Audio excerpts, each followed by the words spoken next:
24 जुलाई 2021 की current affairs. सबसे पहला करंट अफेयर है आपकी दिल्ली के अंदर जो नेशनल कैपिटल रीजन है ना, वहां पे ना आपके फायर क्रैकर्स के ऊपर बैन लगा हुआ है। कोविड के टाइम पे आपके फायर क्रैकर्स के ऊपर बिल्कुल आपके फायर क्रैकर्स के ऊपर कंप्लीट बैन लगाया हुआ है ड्यूरिंग कोविड। ठीक है, तो आपके ये बैन लगाया था नेशनल ग्रीन ट्रिब्यूनल ने। ये क्या है ये अभी मैं बताता हूँ। और अभी फिर किसने केस फाइल किया था आपके सुप्रीम कोर्ट के अंदर कि क्या ये बैन रहना चाहिए या नहीं रहना चाहिए। तो दिल्ली में फायर क्रैकर्स का बैन है कोविड-19 के चलते हुए। तो सुप्रीम कोर्ट ने इस ऑर्डर को अपहेल्ड किया, यानी कि होल्ड किया है कि हाँ, कोविड के चलते हुए फायर क्रैकर्स बैन रहेंगे। ठीक है, क्योंकि ब्रीदिंग प्रॉब्लम्स और बढ़ सकती है ना, इस कारण ये बैन किया गया। अब सबसे पहले मैं एनजीटी बारे बताता हूँ।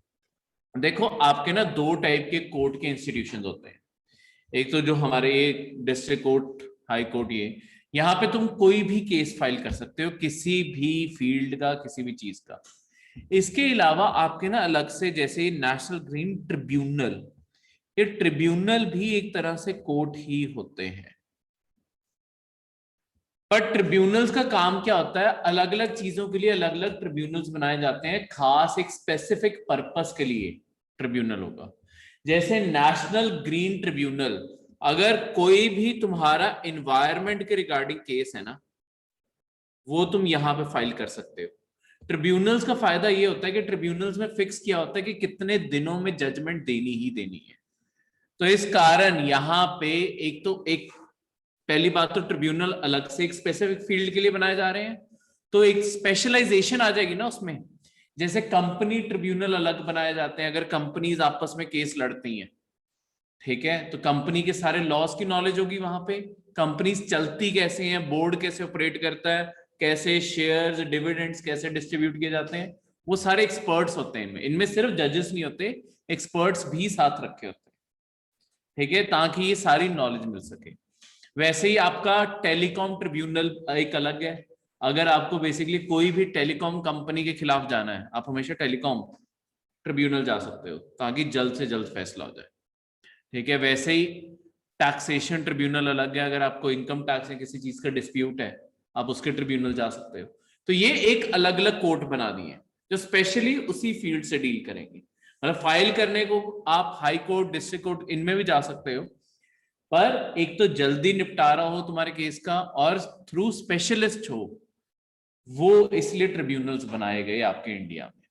तो नेशनल ग्रीन ट्रिब्यूनल इन्वायरमेंट के केसेस से डील करता है, तो इसीलिए फायर क्रैकर्स का केस, या जैसे दिल्ली में ना आपके एक एक्सट्रीम, आपके ना आरओ फिल्ट्रेशन के अलग अलग स्टेजेस होती हैं। आरओ फिल्टर्स के ऊपर भी बैन लगाया हुआ है एक स्पेसिफिक कैटेगरी का, मुझे वो कैटेगरी नहीं याद आ रही। एक आपके आरओ कैटेगरी के ऊपर भी कुछ टाइम पहले बैन लगा है, वो इसीलिए लगा है। ठीक है, तो ये सारी नेशनल ग्रीन ट्रिब्यूनल, देखो आपके जो ट्रिब्यूनल ये बनाया गया ना, इसके लिए एक्ट बनाया गया। इस कारण आपकी जो भी बॉडीज होती हैं इंडिया में, कोई भी बॉडीज बनती हैं, वो तीन टाइप की बॉडीज होती हैं। या तो वो उन्हें कॉन्स्टिट्यूशन, जो हमारे इंडिया का कॉन्स्टिट्यूशन है, कॉन्स्टिट्यूशन में जिस बॉडी के बारे में लिखा होगा उसे हम कहते हैं वो एक कॉन्स्टिट्यूशनल बॉडी है। उसके बाद क्या होता है, ये जितने भी पार्लियामेंट आपके एक्ट बनाती है ना, ये कभी कॉन्स्टिट्यूशन का हिस्सा नहीं होते, ये अलग से एग्जिस्ट करते हैं। ठीक है, हर कागज अलग अलग होता है, हर एक्ट अलग अलग होता है। जो भी चीज एक एक्ट के थ्रू बनती है, वो उसे कहते हैं स्टैट्यूटरी बॉडी। कॉन्स्टिट्यूशनल बॉडी जिसके बारे कॉन्स्टिट्यूशन में लिखा है, जिसके लिए एक्ट बना, वो स्टैट्यूटरी बॉडी होगी। और तीसरी होती है आपकी एग्जीक्यूटिव बॉडी। ये होता है कि आपके प्रेसिडेंट के बस द्वारा, जो इंडिया का प्रेसिडेंट है, बस प्रेसिडेंट किसी चीज के ऊपर साइन कर दे, और साइन करने से कोई बॉडी एग्जिस्टेंस में आ गई है। कोई उसके लिए कानून नहीं एग्जिस्ट करता, कोई मतलब कोई एक्ट नहीं एग्जिस्ट करता, कोई कॉन्स्टिट्यूशन में उसका नाम नहीं एग्जिस्ट करता, कहीं नहीं है। बस प्रेसिडेंट के ऑर्डर से वो बॉडी क्रिएट हो गई है। जैसे आपका नीति आयोग, नीति आयोग ना पार्लियामेंट द्वारा रिकॉग्नाइज्ड है और ना ही कॉन्स्टिट्यूशन में उसके बारे कहीं लिखा है। ठीक है, ये सारा का सारा आपका प्रेसिडेंट के साइन से नीति आयोग आया है। वैसे आपका सीबीआई के रिगार्डिंग कोई कानून नहीं है इंडिया में, कोई बात नहीं, आ जाएगी तो तुमने तब तक सुन लो। सीबीआई के रिगार्डिंग इंडिया में कोई कानून नहीं है। तो इन बॉडीज को कहते हैं एग्जीक्यूटिव, बस प्रेसिडेंट ने साइन किया और इन बॉडीज को क्रिएट कर दिया। ये बस जो आपके एग्जिस्टिंग कानून है उन्हें यूज करके चलती रहती हैं, पर इनके स्पेसिफिकली अपना खुद का कोई कानून नहीं है।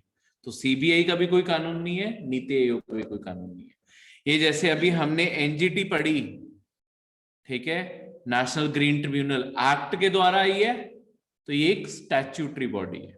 इस साल जैसे पीसीएस में आपके एग्रीकल्चर कमीशन के ऊपर आया हुआ था कि एग्रीकल्चर कमीशन क्या है, वो भी एक स्टैट्यूटरी बॉडी है। मतलब ये डायरेक्टली ऐसे स्टेटमेंट आती है, आपको स्टेटमेंट आ जाएगी national green tribunal is a constitutional body. सही है गलत है ये स्टेटमेंट? गलत है, एक्ट के द्वारा बनी है, स्टैट्यूटरी होगी। कॉन्स्टिट्यूशनल अमेंडमेंट के द्वारा, मतलब फिर कॉन्स्टिट्यूशन का हिस्सा बना रहे हो ना। हाँ, अगर तुमने कॉन्स्टिट्यूशन में लिख दिया तो कॉन्स्टिट्यूशनल बॉडी बन जाएगी। ठीक है, लीगल बॉडी, लीगल राइट्स होते हैं, लीगल बॉडी नहीं बनती, कमीशन बनती है, हाँ बिल्कुल। ठीक है, पर अपने आप में वो नहीं बनती। लीगल का मतलब होता है कोई भी जो कोर्ट के द्वारा आया, लेट्स वो सुप्रीम कोर्ट ने कोई ऑर्डर जारी किया था, कोई कमिटी बना दी, कोई कमीशन बना दी, या सिटीजन्स को बोला कि आपका ये हक है, उन्हें कहते हैं कि आपका ये लीगल राइट है, या जो ये कमिटी है ये एक लीगल कमिटी है। उसका रेफरेंस ये होता है कि ये आपकी उसने स्टैब्लिश की है। ठीक है, तो ये आपके उस तरीके कानून से आई है। ठीक है, क्लियर है? कोई भी डाउट यहां तक? अब चलो तो जल्दी आ जाएगी।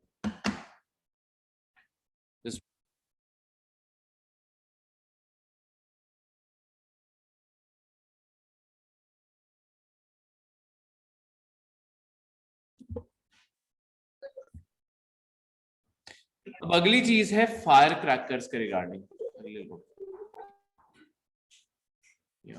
हाँ जी, अब अगली चीज है आपके फायर क्रैकर्स के रिगार्डिंग।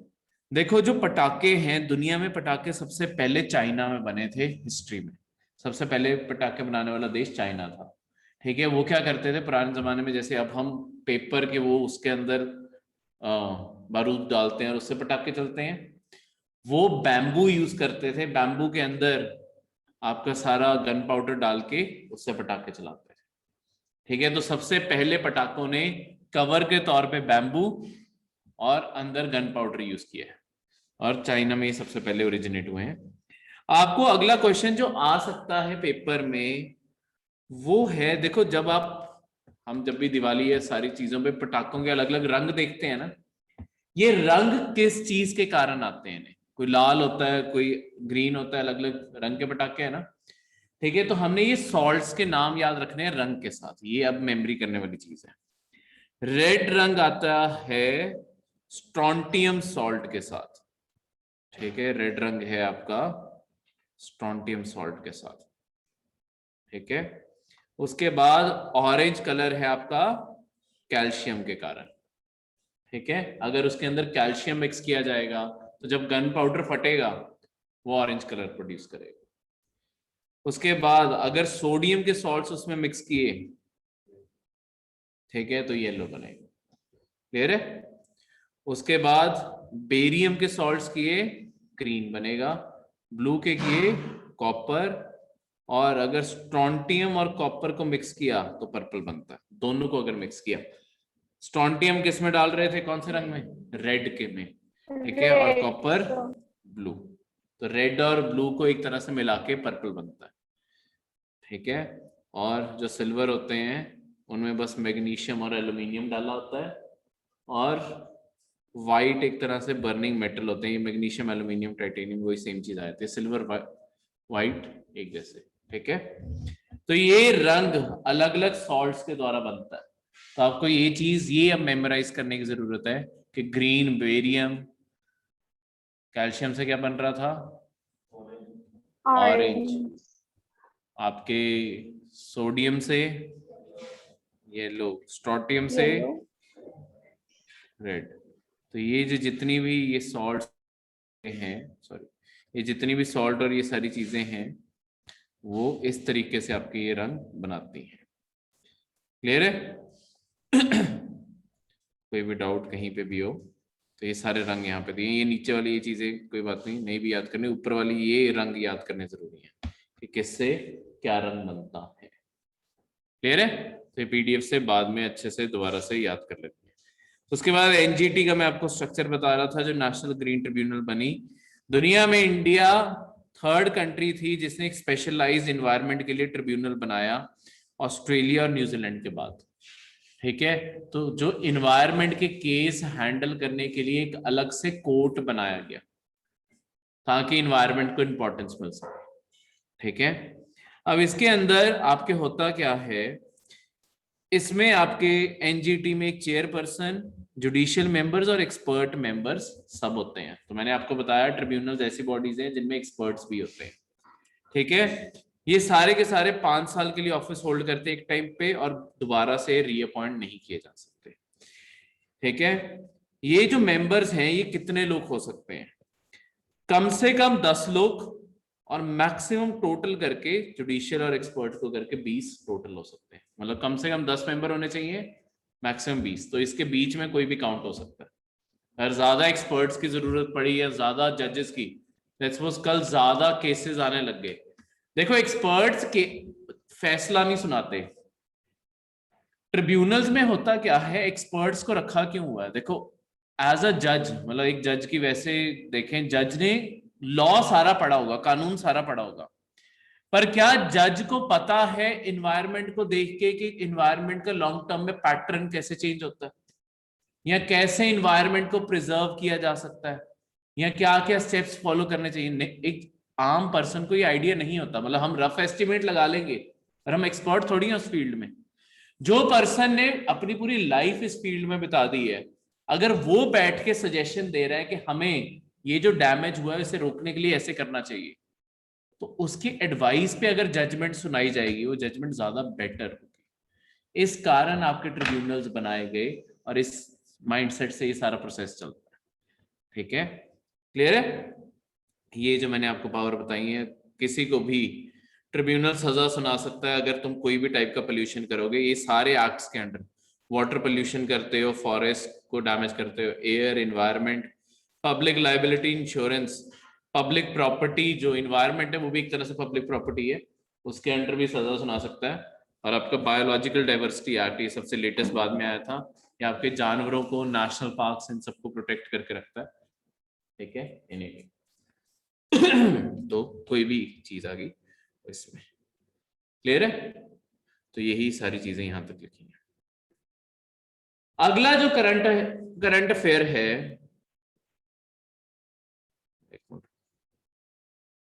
अगला जो करंट अफेयर है वो है अरावली रेंज के बारे में। एक सबसे basic question last to last year Himachal में था। ठीक है, वो यही कि अरावली कहां से कहां तक है। ठीक है, अरावली रेंज जो है ना, अरावली पहाड़ जो है, ये शुरू होते हैं गुजरात से। मतलब इधर से ऊपर से शुरू कर लो तो दिल्ली से शुरू होते हैं और गुजरात तक जाते हैं। तो अगर इंडिया के मैप पे तुम देखोगे, यहाँ पे एक्स्ट्रा पेज की जगह नहीं, कोई बात नहीं, यहाँ छोटा सा बना के देख सकते हैं इंडिया को। ठीक है, तो यहाँ पे ये ऐसे ये माउंटेन रेंज है। तो एक साइड पे आपकी गुजरात बाउंड्री बनती है अरावली की, और दूसरी साइड पे आपके दिल्ली।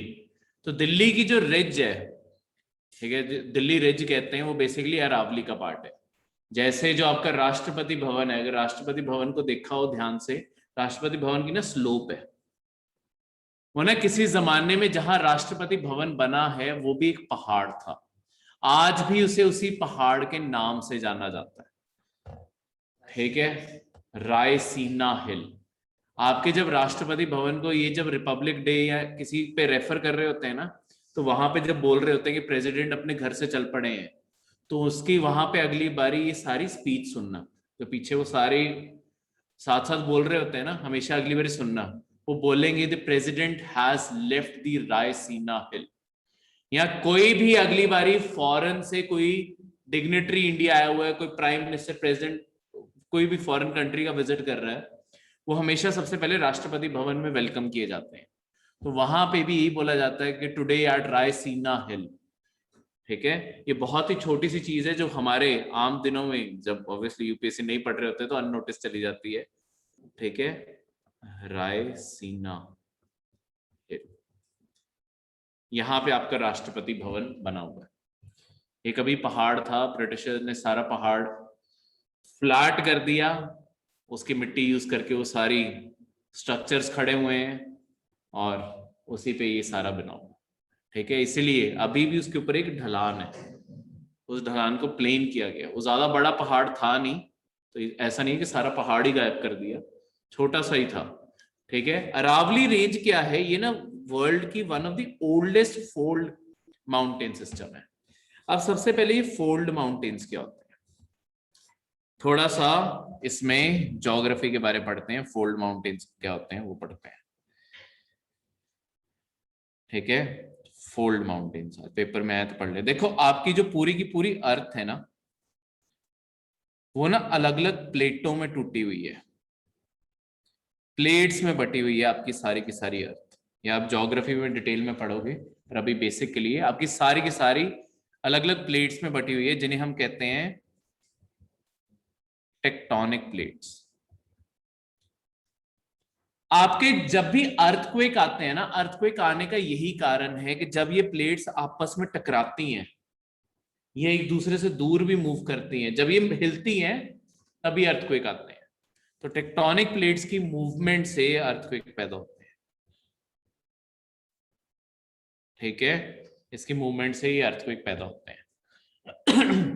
तो अब आपके होता क्या है, कई बार जब ये प्लेट्स लगातार एक दूसरे की तरफ टकराती रहती है ना, तो जैसे एक पेपर को फोल्ड करते हैं, दोनों साइड से प्लेट्स टकराई, मुड़ने लगी, आपके पहाड़ इस तरीके से बनते हैं। कई पहाड़, ज्यादातर जो दुनिया के सबसे ऊंचे पहाड़ है ना, जैसे जो हिमालयाज हैं, हिमालयाज कैसे बने हैं, जो इंडिया की प्लेट थी, इंडिया पहले सिर्फ साउथ इंडिया का हिस्सा था, नॉर्थ इंडिया हिस्सा ही नहीं था, ये जाके जो एशिया की प्लेट है उससे जाके टकराई। यहां बीच में ना समुंदर था, ये समुंदर धीरे धीरे उठने लगा, इसीलिए आज भी आपके हिमालयाज में सबूत मिलते हैं समुंदर की मिट्टी के, और जो फिशेस फॉसिल्स जो बन चुकी हैं उसके आज भी हिमालयाज में सबूत है। तो इससे पता चलता है कभी हिमालयाज जो थे वो समुंदर के अंदर थे, वो मिट्टी समुंदर के अंदर थी, पर जब इंडिया की प्लेट उससे जाके टकराई, दोनों साइड से प्लेटें मुड़ने लगी और हिमालयाज खड़े हो गए। ये जो माउंटेन फोल्ड बन गया ना एक तरह से, इन्हें ही कहते हैं फोल्ड माउंटेन। जब दो प्लेट्स आके टकराएंगी, जो माउंटेन्स बनेंगे उन्हें कहेंगे फोल्ड माउंटेन।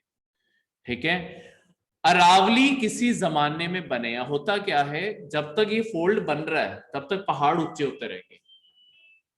जैसे आपका जो हिमालयाज है ना, हिमालयाज इस टाइम पे भी फॉर्मेशन में, हिमालयाज इस टाइम पे भी बन रहे हैं, तो हर साल, जैसे माउंट एवरेस्ट माना जाता है हर साल और ऊंचा हो जाता है, इंडिया थोड़ा और छोटा हो जाता है, 6-6 फुट का हर साल फर्क पड़ता है। पर जो अरावलीज हैं, अरावलीज क्या है, अरावलीज के वहां से अब टेक्टोनिक प्लेट हट चुकी है, तो अरावलीज अब बनते नहीं है, मतलब अरावलीज को बने हुए करोड़ों साल हो चुके हैं। तो अरावलीज के अब वहां पे कोई अर्थक्वेक नहीं आते अरावलीज में। तो लॉन्ग टर्म में फिर क्या होता है कि जो एक पहाड़ खड़ा हो गया फोल्ड के कारण, अब अगर यहां से टेक्टोनिक प्लेट हिलनी बंद हो गई है, उसके बाद क्या होता है, देखो हमारे रिवर्स भी आती है पहाड़ों से, हवा भी चल रही है, लॉन्ग टर्म में सारी की सारी मिट्टी तोड़ तोड़ के नीचे ले आते हैं, पत्थर मिट्टी सब कुछ नीचे इनके साथ आ जाएगा, ये धीरे धीरे पहाड़ों की हाइट छोटी होती जाती है, और ये बड़े पहाड़ फिर यहाँ पे नहीं रहता, ये छोटे पहाड़ आए। तो आपके अरावलीज के साथ यही हुआ है, अरावलीज बनने बंद हो गए थे, उसके बाद विंड और वाटर के कारण वो लॉन्ग टर्म में बहुत ही हाइट में छोटे हो गए। अब उनकी ज्यादा से ज्यादा हाइट 600 मीटर ऐसे कुछ है, वो ज्यादा बड़े नहीं है हाइट में, रेयरली एक आधा कोई ऊपर जाता है, आज हिल रह गए हैं वो ज्यादा से ज्यादा, अब वो उतने ऊंचे नहीं रहे। पर किसी जमाने में जो आपके अरावलीज है ना, वो हिमालय से उनकी हाइट मैच करती थी। मतलब हिमालय उस जमाने में नहीं थे, पर आज जो हिमालय की हाइट है वो अरावलीज की हाइट, ठीक है, अब वो उतने ऊंचे नहीं रहे, ठीक है। तो अरावलीज आपके ओल्ड फोल्ड माउंटेन है, जो एक साइड पे दिल्ली और एक साइड पे गुजरात, ये पूरी जगह पे ऐसे फैले। इनकी ये डायरेक्शन एक और चीज खासियत लाती है इंडिया के लिए, वो है इंडिया का जो मॉनसून है ना, इनकी डायरेक्शंस के कारण राजस्थान में बारिश नहीं होती। देखो एक चीज स्कूल में पढ़ी है, इसका डिटेल कंसेप्ट ज्योग्राफी में करेंगे, मैं सिर्फ पर एक चीज बता दूं, पहाड़ों का एक बहुत ही मेन रोल है कि वो ना एक बैरियर के तौर पे काम करते हैं आपके क्लाउड्स के लिए। क्लाउड जब इनसे टकराते हैं, ये स्कूल में पढ़ा है, बादल पहाड़ों से टकराएंगे बारिश होगी, ये है तो बहुत ही डिटेल्ड कंसेप्ट, कोई नहीं ज्योग्राफी में आएगा, पर यहाँ पे सिर्फ समझने के लिए। पर हमारे यहाँ पे अरावलीज राजस्थान में बारिश कैसे नहीं करवा पाते, देखो हमारे हिमालयस कैसे बारिश करवाते हैं। हिमालय ऐसे खड़े हुए हैं इंडिया के ऊपर वाले हिस्से में, बिल्कुल सीधे इस तरीके से। आपकी जब भी हवा आती है, आपकी इंडिया में ना हवा, ये जितने बादल आ रहे हैं वो यहाँ ऐसे आते हैं या ऐसे आते हैं। इसके कारण क्या है, ये देखो ये पहाड़ों की रेंज बिल्कुल सीधी पड़ जाती है ना, जिस साइड से हवा आ रही है उसके बिल्कुल सीधी पड़ गई, दीवार नहीं बन रहे ना ये पहाड़, तो होता क्या है बादल इसके दोनों साइड से निकल जाते हैं। तो राजस्थान में इसीलिए बारिश बहुत ही कम होती है, वो बैरियर नहीं बना पाता। ये सारी हवा जाके जब आपके हिमालयाज में टकराती है, तभी हिमाचल ये सारी जगह पे तब बारिश होनी शुरू होती है। हिमालयाज बिल्कुल सीधे खड़े हुए हैं इसके आगे, ठीक है, इसलिए वहां पे बारिश होती है। क्लियर है? तो इस तरीके से ये मेन कंसेप्ट। अगली जो चीज है ये देखो, ये इन्वायरमेंट का एक टॉपिक है आपका EV100। आपकी महाराष्ट्र गवर्नमेंट इंडिया की पहली स्टेट बन गई है जिसने क्लाइमेट ग्रुप का EV100 कैंपेन ज्वाइन किया। ये EV100 है क्या? दुनिया में इलेक्ट्रिक व्हीकल्स को प्रमोट करने के लिए एक इनिशिएटिव क्रिएट हो रहा है कि सारी दुनिया की स्टेट गवर्नमेंट्स और फिर नेशनल गवर्नमेंट्स एक साथ आए और हम इलेक्ट्रिक व्हीकल्स को प्रमोट करें और इलेक्ट्रिक व्हीकल्स के इंफ्रास्ट्रक्चर को प्रमोट करें। देखो तुम्हारे इलेक्ट्रिक व्हीकल्स को खरीदने में लोगों को सबसे बड़ी प्रॉब्लम क्या है, अगर तुम इलेक्ट्रिक व्हीकल कहीं लॉन्ग डिस्टेंस पे लेके जाते हो, रिचार्ज कहां करोगे? इंफ्रास्ट्रक्चर भी तो चाहिए। अगर आज तुम कार खरीद लो, ठीक है, और यहां से सोच लो कि तमिलनाडु तक जाना है कार पे, ठीक है, कहाँ चार्ज करोगे? जगह जगह तुम्हें देखना पड़ेगा, मतलब चार्ज करने को किसी भी आउटलेट से वो चार्ज हो जाएंगे, पर वही है ना, तुम्हें खास जगह फिर ढूंढनी पड़ेगी कहाँ जाके। अब पूरी दुनिया में इसी के चलते हुए आपके इंफ्रास्ट्रक्चर बनाने की तैयारी हो रही है कि हम जैसे ये जो पार्किंग लॉट्स हैं, आपका एक देश ने इन सारी चीजों में बहुत आगे है, नॉर्वे। नॉर्वे ने क्या किया हुआ है, जहां पे पार्किंग लॉट्स है ना, हर पार्किंग जहां पे हम कार की पार्किंग लगाते हैं, खैर हमारे तो लाइन ही नहीं फॉलो करते, जहां मर्जी खड़ी कर देते हैं, ठीक है, उन्होंने उसके भी बहुत स्ट्रिक्ट चलान किए हुए ना नॉर्वे ने, अगर लाइन इधर उधर क्रॉस हुई इसका भी चलान है। तो उन्होंने क्या किया, हर पार्किंग के स्लॉट के साथ चार्जिंग स्टेशन लगाई जा रही है। तो जैसे लेट्स सपोज तुम क्लास लगाने आए कि पीछे चार्ज पे लगा के आ जाओ, अनप्लग किया, पेमेंट की और चल पड़े। तो बहुत ही सस्ती कॉस्ट में इस तरीके से आपके चार्जिंग स्टेशंस, अब इंडिया भी इसी तरीके से सोच रहा है, आपके 21 के पार्किंग में लगे हैं, बंद है ठीक है, पर लगाए जरूर हैं। हाँ जी,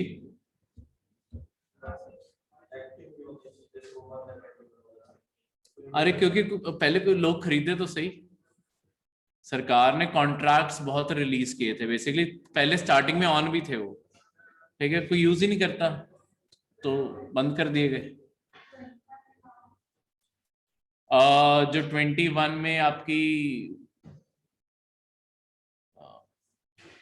कौन सा, जहाँ पे वो है नहीं एक्सट्रीम स्पोर्ट्स बार वो सब कुछ, उसके पहले बीच में गैप आता है, वहां पे ना आपके स्टेशन लगे हुए हैं, वहां पे शोरूम्स के बीच में गैप है और वहां पे आपके चार्जिंग स्टेशन लगे हुए हैं, ठीक है। दूसरे जगह देख रहे हैं तो जो 34 में आपका पिकेडली है, उसके साथ में खाली पार्किंग सी है, वहां पे भी लगाए हुए हैं। तो ऐसे लगाए हैं जगह जगह, पर वही बात है, अभी लोगों को चाहिए नहीं तो बंद करके रखें, डिमांड बढ़ेगी तो ऑन कर देंगे। तो है क्या, अभी इंडिया तो बल्कि वो चार्जिंग फ्री दे रहा है। अगर तुम उन चार्जिंग स्टेशन से चार्ज करोगे, that would be free of cost. India electric vehicles को प्रमोट करने के लिए बहुत कुछ कर रहा है। जैसे एक देखा होगा, इलेक्ट्रिक व्हीकल्स अगर तुमने रोड पे देखे होंगे, नंबर प्लेट किस रंग की कर दी है? ग्रीन कलर की नंबर प्लेट है। ठीक है, वो ग्रीन इसलिए की गई है क्योंकि उसके साथ बहुत सारे बेनिफिट्स जुड़े हुए हैं। जैसे इलेक्ट्रिक व्हीकल्स को कोई भी इंडिया में कहीं पे भी टोल नहीं देना, टोल फ्री है उनके लिए। ठीक है, अगली चीज, बहुत जगह पे पार्किंग फ्री की जा रही है उनके लिए। ठीक है, उसके बाद रोड टैक्स माफ किया जा रहा है, एक्साइज और टैक्सेस कम किए जा रहे हैं। ठीक है, तो लॉन्ग टर्म में हमारी यही कोशिश है कि हम इंडिया में ये व्हीकल्स को प्रमोट कर पाए। वो देखो कब कर पाएंगे, पर कोशिश चल रही है। उसी के चलते हुए ये भी ज्वाइन किया गया है इनिशिएटिव, ताकि 2030 तक हम इलेक्ट्रिक ट्रांसपोर्ट और बढ़ा सकें। आपके जैसे हिमाचल गवर्नमेंट ने बसेस शुरू की हुई हैं इलेक्ट्रिक बसेस, शिमला और ये सारे एरियाज में चलती हैं, वहां पे उन बसेस पे लिखा होगा ई बसेस। ठीक है, उन्होंने शुरू की हुई है। हाँ, मतलब बथेरी स्टेट्स इन्हें इंडक्ट कर रही हैं। बिल्कुल, मतलब आपका पब्लिक ट्रांसपोर्ट, सी पहले क्या था, इलेक्ट्रिक टेक्नोलॉजी को क्यों नहीं लोग अडॉप्ट कर रहे थे? क्योंकि स्पीड की लिमिट थी और वेट खींचने की लिमिट थी। पर जैसे जैसे तुम्हारी बैटरी टेक्नोलॉजी इवॉल्व हो रही है ना, लोग इसकी तरफ शिफ्ट कर रहे हैं। अब जैसे इलेक्ट्रिक ट्रक्स भी आने शुरू हो रहे हैं, तो हैवी लोड के साथ ट्रक भी चल पाएंगे। ठीक है, आज ही इससे पहले मैं उमेश को बता रहा था, जैसे आपकी जो ओला कंपनी है, वो दुनिया का सबसे बड़ा इलेक्ट्रिक व्हीकल प्लांट लगा रही है इस टाइम तमिलनाडु में। उन्होंने इलेक्ट्रिक ओला स्कूटर बनाने हैं। ठीक है, ओला मतलब अभी तुम एक्टिवा और ये जो चीजें खरीदते हो, सबसे ज्यादा लोगों को इलेक्ट्रिक व्हीकल टू व्हीलर में खरीदने में प्रॉब्लम क्या है कि वो स्लो चलते हैं। ठीक है, 40-45 की स्पीड थी पहले, ओला ने 80 की स्पीड तक बनाने वो शुरू करने हैं। तो वही एक्टिवा और इन सब के बराबर की स्पीड है, और एक चार्ज पे 400-450 किलोमीटर चले, नहीं 150 किलोमीटर चले। तो लोकली टू व्हीलर और तो कहाँ लेके जाना है। ठीक है, उसके लिए फिर उसके बाद ओला सारे इंडिया में चार्जिंग स्टेशंस भी लगाने लगा। तो ये फ्यूचर है इंडिया का और दुनिया का भी, सारी दुनिया धीरे धीरे इसकी तरफ मूव कर रही है। ठीक है, तो ये है EV 100 इनिशिएटिव, जिसमें पूरी दुनिया को ये चार्जिंग इंफ्रास्ट्रक्चर भी बनाना है, इलेक्ट्रिक व्हीकल्स भी प्रमोट करने हैं। 2030 तक का भी प्लान बनाया हुआ है कि सारी दुनिया में इसका हमने प्रमोशन करनी है। ठीक है, क्लियर है? ये थे आपके आज के करंट अफेयर्स।